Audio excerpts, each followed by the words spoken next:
सालों पहले एक नगर में बुद्धिमान राजा राज करता था। उसकी बुद्धिमत्ता और होशियारी की चर्चा दूर दूर तक थी। राजा कभी भी बिना सोचे समझे कुछ भी कहता और न ही किसी आरोपी की बात सुने बिना उसे सजा सुनाता था। उसकी बुद्धिमत्ता के चर्चे सुनकर आसपास के राजा रानियां राजकुमार आदि उससे जलते थे। इसी जलन के चलते सभी उस राजा की बुद्धिमत्ता की परीक्षा लेने के लिए नए नए तरीके अपनाते थे। हर बार राजा दूसरे राज्य के शासकों द्वारा ली गई परीक्षा में खरा उतरकर खुद को होशियार और योग्य राजा साबित करता था। एक दिन राजा की परीक्षा लेने के लिए राजकुमारी आई। उसके हाथों में दो फूलों की माला थी। दोनों माला में से एक असली से बनी थी और दूसरी नकली से। उन दोनों मालाओं को देखकर उनका ये भेद बिल्कुल पता नहीं चल पाता था।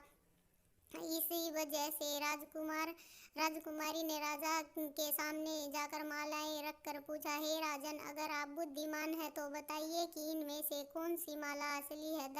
राज दरबार में बैठे सभी दरबारी माला को देखकर हैरान थे, क्योंकि किसी को समझ नहीं आ रहा था कि असली फूलों की माला कौन सी है। सभी इस सोच में थे कि राजा कैसे बता पाएंगे कि असली फूलों की माला कौन सी है। राजा भी माला को देखकर परेशान होने लगे।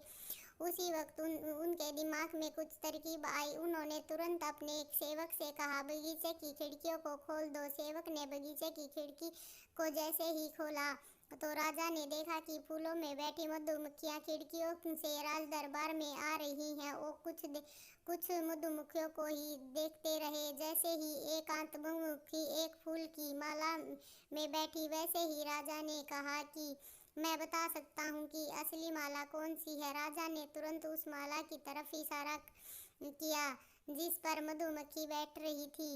राजा की होशियारी देख दरबार में मौजूद सभी उसकी तारीफ करने लगे। सभी कहने लगे कि हर राज्य को आपके जैसी ही बुद्धिमान राजा की जरूरत है। राजकुमारी भी राजा की बुद्धिमत्ता देखकर खुश हो गई। उसने भी बुद्धिमान राजा की तारीफ में कुछ शब्द कहे और वहां से अपने राज्य की ओर निकल पड़ी। अगर व्यक्ति अपनी बुद्धि का इस्तेमाल करे तो वो हर प्रश्न का सही जवाब तलाश सकता है और हर मुश्किल का हल भी निकाल सकता है लेता है।